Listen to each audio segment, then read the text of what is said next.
Pengadilan Negeri Jakarta Pusat untuk kembali bergabung dengan Yul Fitri Nesa yang berada di Pengadilan Negeri Jakarta Pusat pada pagi hari ini.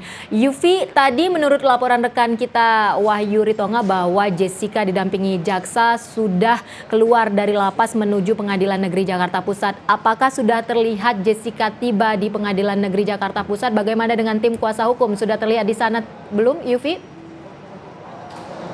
Ya, Ivo dan juga pemirsa, saat ini saya masih berada di Pengadilan Negeri Jakarta Pusat dan seperti yang dikabarkan sebelumnya bahwa Jessica Kumala Wongso sebagai terdakwa tunggal dalam kasus pembunuhan ini telah meninggalkan rutan pada pukul 8:30 tadi dan sampai saat ini masih belum terlihat ketibaannya. Namun dari tim kuasa hukum sendiri, Oto Hasibuan dan juga tim ini sudah tiba di Pengadilan Negeri Jakarta Pusat, begitu juga dengan JPU dan dua saksi yang sebelumnya dijadwalkan akan memberikan keterangan pada hari ini, yaitu saksi ahli Sarlito selaku pakar psikolog dan juga Roni Niti Baskara selaku pakar kriminolog. Dan untuk mengetahui seperti apa sih strategi-strategi mungkin yang akan dilakukan oleh tim kuasa hukum Jessica pada hari ini, mengetahui bahwa saksi ahli yang akan dihadirkan saat ini sudah hadir dan sudah terkonfirmasi akan memberikan keterangan. Langsung saja saya akan tanya di sini dengan Bang Oto Hasibuan. Selamat pagi, Bang. Selamat pagi. Terima kasih ya sudah mau bersedia diwawancara di sini. Bang Oto, kalau kita lihat di sini dari saksi yang dijadwalkan adalah pakar psikolog dan juga pakar kriminolog begitu.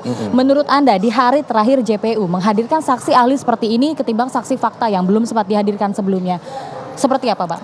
Iya, saya melihat ya di dalam perkara ini kelihatannya saksi ahlinya lebih banyak daripada saksi fakta ya, lebih kurang lah atau paling tidak seimbang ya. Padahal sebenarnya kalau dalam satu peristiwa pidana seperti ini saksi faktanya itu justru yang lebih perlu gitu. Tapi ada aturan tidak sih dari segi hukumnya, Bang, terkait dengan perbandingan begitu jumlah saksi ahli dan saksi fakta? Nggak ada sih, nggak ada. Cuma kita lihat begini ya, saksi ahli ini kan tidak bisa menimbulkan fakta kan. Saksi ahli ini justru sebenarnya memberikan pendapat tentang suatu fakta, ya kan? Tapi padahal faktanya nggak ada. Jadi saya tidak tahu bagaimana nanti jaksa hendak menghubungkan kejadian bahwa ada umpamanya ini kan kriminolog. Dia kan hanya menceritakan nanti mungkin gejala-gejala sosial daripada seorang, gejala umum maupun gejala terdakwa ini. Tapi bagaimana dia mengkaitkan nanti seandainya umpamanya dikatakan bahwa Jessica umpamanya psikopat, berpotensi membunuh dan sebagainya umpamanya. Lantas bagaimana potensi-potensi itu bisa dikaitkan terhadap adanya pembunuhan Mirna kan gitu. Karena pada hakikatnya semua manusia itu kan punya unsur-unsur yang sama dengan semua manusia yang lain. Bisa marah, bisa nangis, bisa juga dendam, bisa juga umpamanya sakit hati, umumnya kan begitu. Nah, jadi nggak khusus kepada siapapun gitu. Tapi apakah kalau orang dendam sudah pasti umpamanya membunuh orang?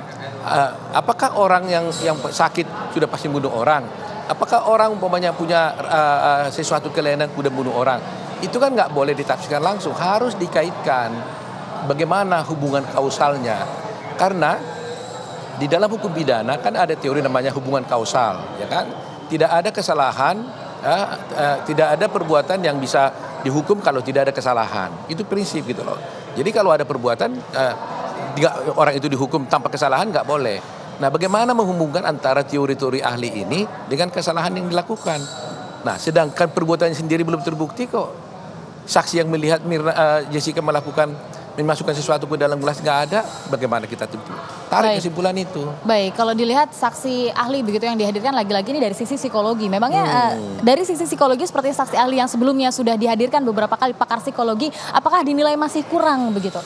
Ya saya kira paling kan sama pendapat mereka nanti kan, nggak mungkin bertentangan kan, sama-sama aja seperti itu.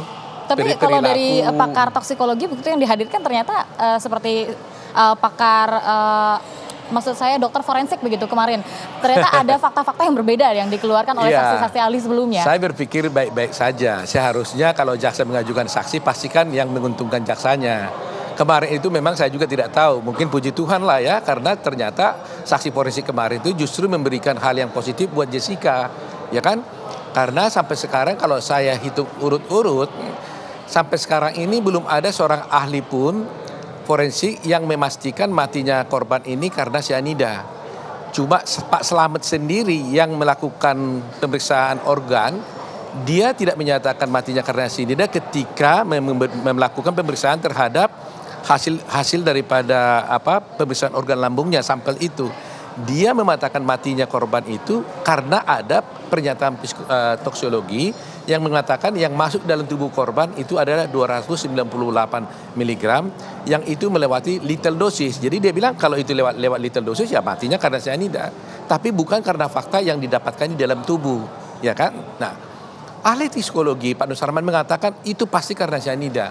Padahal di dalam berita acara sendiri dia mengatakan dia tidak punya kualifikasi, kompetensi menentukan matinya korban. Dan memang boleh tanya seluruh ahli pun bahwa ahli psikologi tidak punya kompetensi menyatakan matinya korban. Yang boleh menyatakan matinya korban itu adalah hanya ahli forensik. Dokter forensik ya, kedokteran forensik. Nah, siapa kedokteran forensik yang diajukan? Yaitu kemarin. Nah, kemarin sendiri mengatakan dalam kasus ini tidak bisa ditegakkan matinya korban ini karena cyanida. Dia mengatakan bahwa ada perbuatan kejadian-kejadian ini, matinya Mirna ini bersesuaian dengan gejala-gejala matinya orang karena cyanida. Ya kan? Gejala-gejala. Nah, kalau kita lihat gejalanya umpamanya, apa gejalanya? Muntah-muntah. Sekarang saya mau tanya, kalau Anda masuk angin bisa muntah nggak? Muntah. Terus kemudian juga katakanlah umpamanya kejang-kejang. Epilepsi kejang-kejang nggak? Kejang-kejang, ya kan? Terus biru. Nah, kalau biru orang jantung bisa biru nggak? Biru, ya kan? Nah, berarti pernyataan dia itu cocok dengan gejala-gejala cyanida adalah bukan pernyataan tunggal saja, ya kan? Kalau kita tanya lagi, apa masih ada gejala yang lain muncul? Ya, orang epilepsi bisa juga. Jadi itu sebabnya hakim bertanya, kalau gitu kan nggak jelas katanya. Karena kalau bicara gejala, bisa nanti kita tarik gejala-gejala orang yang lain. Jadi yang paling penting kita pegang di dokter itu adalah dia tidak bisa menegakkan kematian korban Mirna karena cyanida di dalam kasus ini. Itu poinnya.